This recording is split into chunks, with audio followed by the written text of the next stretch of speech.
siang, Assalamualaikum warahmatullahi wabarakatuh. Berjumpa kembali dengan saya di mata kuliah Arsitektur Nusantara. Ya, saya ucapkan selamat datang kepada mahasiswa yang mengambil mata kuliah ini. Saya mohon kerjasamanya dengan baik agar pembelajaran di mata kuliah ini senantiasa berjalan dengan baik dan lancar. Dan hasil yang dikeluarkan di mata kuliah ini pun adalah hasil yang baik. Ya. Saya ucapkan selamat belajar dan selamat menyimak perkuliahan ini.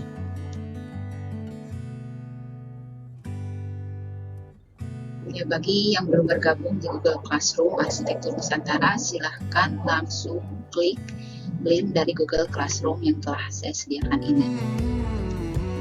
Saya ingatkan kembali untuk peraturan di mata kuliah ini hampir sama dengan mata kuliah sebelumnya, yaitu mengenai absensi. Ya, absensi ada dua, ya, yaitu absensi di mobile apps dan juga di Google Classroom. Jadi kalian wajib mengisi dua form absensi tersebut. Ya. Kemudian pada materi di setiap pertemuannya akan saya berikan di pagi hari agar kalian bisa menyimak terlebih dahulu video pembelajarannya. Kemudian di sesi siang akan kita adakan meeting untuk membahas mengenai mata kuliah tersebut. Ya, kemudian silahkan kalian download file materinya di Google Classroom. Dan tak lupa saya ingatkan bagi yang bermasalah dengan absen, silahkan kalian komunikasikan di awal perkuliahan atau langsung komunikasikan di grup dan nomor kontak yang telah saya sediakan. Terima kasih, selamat menyimak mata kuliah ini. Oke, sebelum kita mulai pembelajaran hari ini, saya akan memaparkan terlebih dahulu mengenai penjadwalan dari materi pembelajaran yang akan kita lakukan satu semester ini. Ya, di mana ada 16 kali pertemuan, dua diantaranya adalah UTS dan juga UAS. Ya, untuk setiap materi yang diberikan, saya akan terlebih dahulu memaparkan melalui video pembelajaran dan juga materi berbentuk PDF. Ya, untuk yang pertama yaitu mengenai materi pengantar ya untuk pertemuan 1. Kemudian pertemuan 2 kebudayaan Nusantara, kemudian perkembangan sejarah arsitektur Nusantara, kosmologi arsitektur Nusantara, simbol dan ornamen arsitektur Nusantara, arsitektur vernakular, arsitektur tradisional. Kemudian selanjutnya setelah UTS yaitu konstruksi, struktur dan material bangunan arsitektur tradisional. Kemudian pertemuan 9 sampai pertemuan 12 akan kita bahas lebih detail mengenai arsitektur tradisional setiap daerah yang ada di Indonesia. Kemudian di pertemuan 13 yaitu materi mengenai Indius Loci ya, atau kearifan lokal. Dan materi ke-14 yaitu bangunan cagar budaya. Sebelum kita masuk ke pemaparan mengenai arsitektur Nusantara, kita flashback kembali ya pengetahuan dasar kalian mengenai rumah adat tradisional yang ada di Indonesia. Ya, di SD kita sudah mulai belajar mengenai pengenalan dari rumah adat tradisional yang ada di Indonesia. Ya, banyak sekali bentuk-bentuk rumah adat yang dipunyai oleh setiap suku bangsa, ya, setiap adatnya, mulai dari Sabang sampai Merauke, merupakan satu kesatuan yang memiliki tipe-tipe rumah adat yang berbeda-beda. Di slide ini memperlihatkan ini merupakan rumah tradisional Aceh. Ya, mungkin kalian yang berasal dari Aceh bisa langsung mengetahui ya, ataupun yang dari luar Aceh juga kita bisa langsung mengenali bentuk-bentukan rumah adat yang memiliki ciri khas tersendiri ya. Kemudian ada juga rumah adat dari Sumatera Barat ya. Bisa kalian lihat di gambar ini ya, nama rumah adat dari Sumatera Barat tentunya kalian sudah familiar ya, rumah gadang dengan bentukan atap yang memiliki ciri khas melengkung ke atas. Kemudian rumah adat dari Jawa Barat ya, seperti ini dengan bentukan-bentukan yang hampir mirip dengan rumah adat di Jawa lainnya ya. Kemudian dari daerah Nusa Tenggara ya, seperti ini bentukan rumah adatnya ya, yang dinamai rumah adat dalam lokal ya. Arsitektur Nusantara ini juga merupakan suatu perpaduan di mana arsitektur Nusantara ini sangat memiliki khas atau ciri khas tersendiri dalam bentukannya. Di masa sekarang, arsitektur Nusantara ini sering diadaptasi dan diadopsi ke berbagai bentuk arsitektur yang terkini, ya. Jadi dengan bentukan-bentukan arsitektur Nusantara kita gabungkan dengan bentukan arsitektur modern, sehingga menghasilkan bentukan baru yang biasanya disebut dengan arsitektur kontemporer. Kemudian ada juga contoh yang mengadopsi rumah adat Sumatera Barat dengan bentukan atap yang melengkung mirip dengan rumah adat di Sumatera Barat, ya, yang mengadopsi ke dalam bangunan Masjid Raya. Ya. Karya desain arsitektur ini didesain oleh arsitek terkenal di Indonesia. Ada yang sudah tahu siapa yang mendesain Masjid Raya Sumatera Barat? Silahkan kalian cek siapa yang mendesain Masjid Raya Sumatera Barat ini. Salah satu karya yang lain yang diciptakan oleh arsitek Indonesia tersebut yaitu Museum Tsunami Aceh. Ya. Nah, museum ini didirikan berdasarkan histori atau sejarahnya yang menimpa masyarakat Aceh pada tahun 2014, ya. Ini terjadinya tsunami. Kemudian diciptakan suatu Museum Tsunami Aceh sebagai bangunan memorial terhadap penduduk atau masyarakat Aceh sendiri, ya.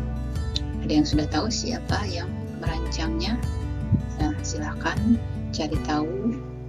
Dan kemudian kita lihat di sini bentukannya pun mengadopsi budaya-budaya Aceh, ya. Lihat dari ornamen-ornamen yang ada di fasad bangunan dan juga di dalam interiornya. Ada pula salah satu jenis bangunan yang mengadopsi kekayaan arsitektur Nusantara, ya, oleh Pak Jali Antar, ya, proyek Masjid Singkawang yang mengadopsi bentukan-bentukan arsitektur Nusantara.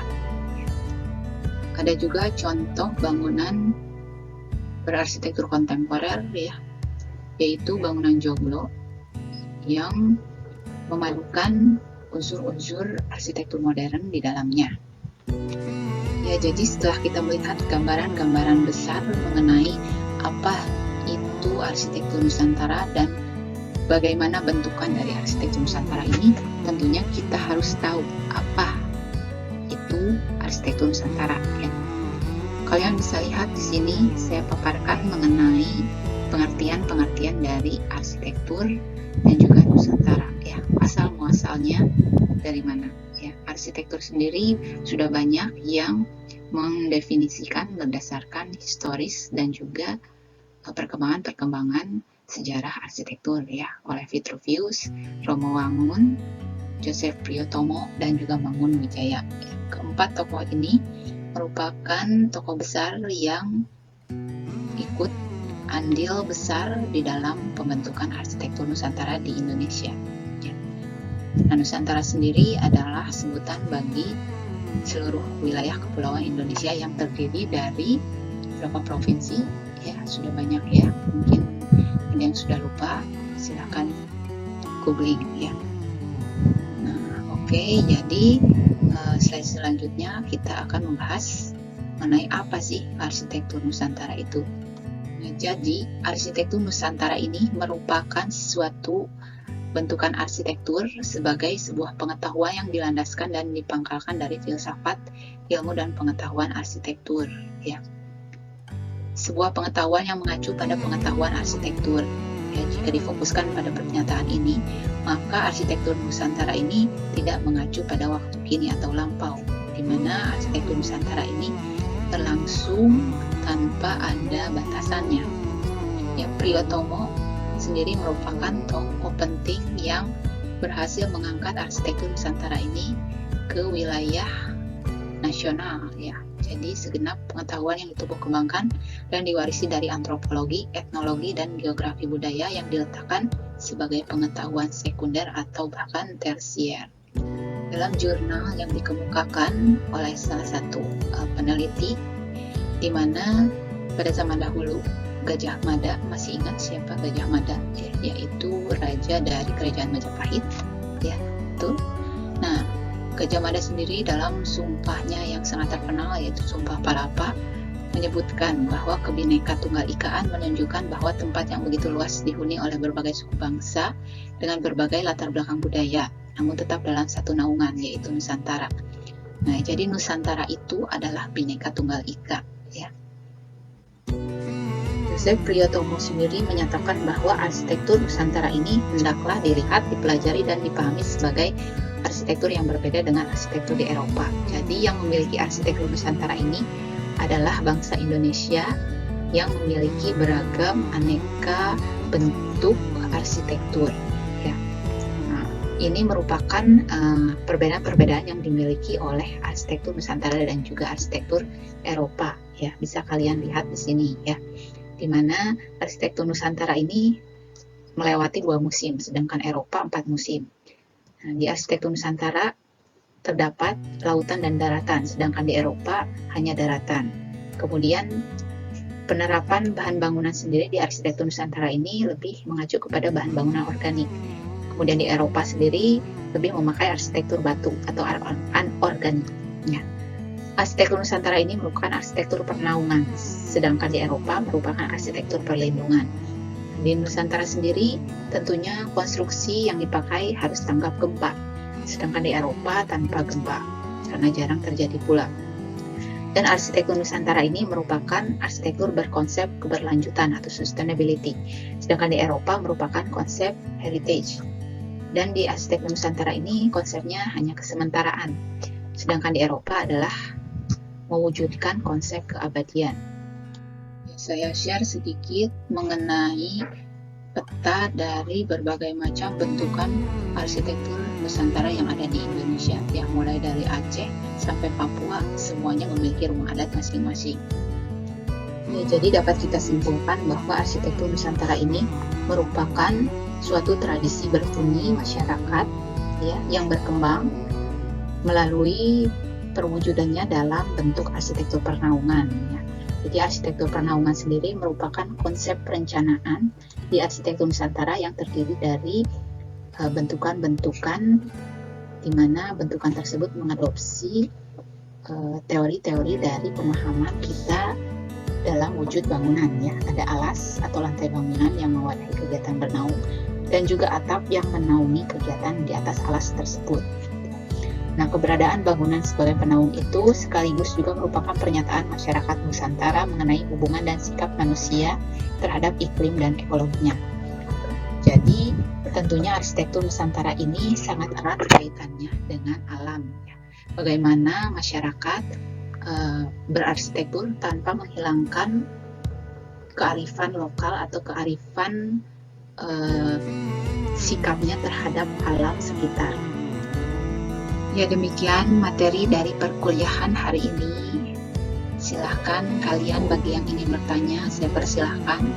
Bisa kita diskusikan di Google Meet, ataupun di Google Classroom, ataupun di nomor kontak saya.